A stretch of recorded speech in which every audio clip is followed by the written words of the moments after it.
Good afternoon. My colleagues and I remain squarely focused on achieving our dual mandate goals of maximum employment and stable prices for the benefit of the American people. The U.S. economy expanded at a solid pace last year and is coming into 2026 on a firm footing. While job gains have remained low, the unemployment rate has shown some signs of stabilization, and inflation remains somewhat elevated. In support of our goals, today the Federal Open Market Committee decided to leave our policy rate unchanged. Having lowered our policy rate by 75 basis points over the course of our previous 3 meetings, we see the current stance of monetary policy as appropriate to promote progress toward both our maximum employment and 2% inflation goals. Having lowered our policy rate by 75 basis points over the course of our In the labor market, indicators suggest that conditions may be stabilizing after a period. Well, first of all, if you look at the incoming data since the last meeting, clear improvement in the outlook for growth. The data have come in, and sentiment, the beige book, everything comes in suggesting that this year starts off on a solid footing for growth. Inflation performed about as expected, and as I mentioned, some of the labor market data came in suggesting we're evidence of stabilization. So it's overall a stronger forecast, really. Run rate, 16 of 19 officials are actually below there on their long run. Essentially, the economy has once again surprised us with its strength, not for the first time. Consumer spending, although it's uneven across income categories, but consumer spending overall numbers are good, and we're benefiting from the AI build out of data centers. That's another thing we're benefiting from. But the economy overall, growth is on a solid footing. It looks like, and it's not just those things. It's just the consumer is filling out surveys that sound really negative, and then spending. So there's been a disconnect for some time between downbeat surveys and reasonably good spending data. Question: how much do you see the weakening we saw over the past 6 months, a year, as a kind of data? Most of the overrun in goods prices is from tariffs, and that's actually good news, because if it weren't from tariffs, it might mean it's from demand, and that's a harder problem to solve. We do think tariffs are likely to move through and be a one-time price increase. So most of the overshoot, if you were to take that out, inflation, core PCE inflation is running just a bit above 2%, x the effects of tariffs on goods. And the other good news is, if you look away from goods and look at services, you do see ongoing disinflation in all the categories of services.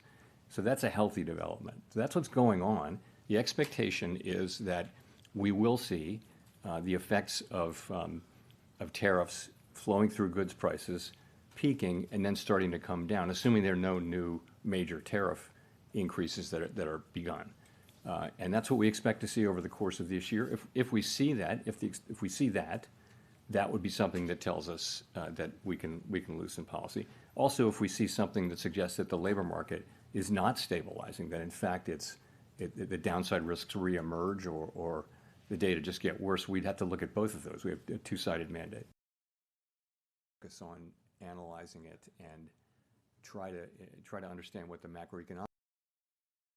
The U.S. federal budget deficit is, uncontroversially on an unsustainable path. The level of debt is not unsustainable. It's very much sustainable, but the path is unsustainable.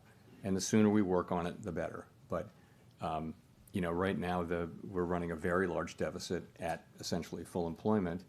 And so the fiscal picture needs to be addressed, and it's not really being addressed. So that's important. I'm not in any way connecting it to some sort of near-term market event, but ultimately it's something we'll have to deal with. And that, in the end game, that's where you wind up, is in some kind of a difficult thing. But that's not where we are. Who sits on the Senate Banking Committee, said he will block any Fed nominee, including the chair.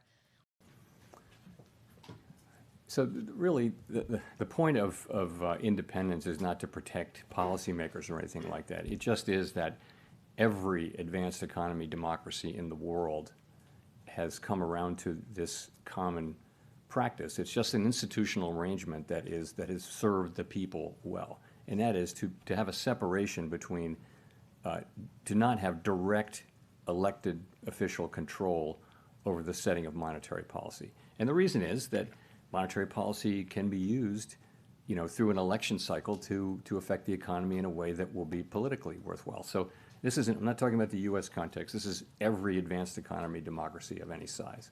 So it's a good practice. It's pretty much everywhere among countries that look at all like the United States.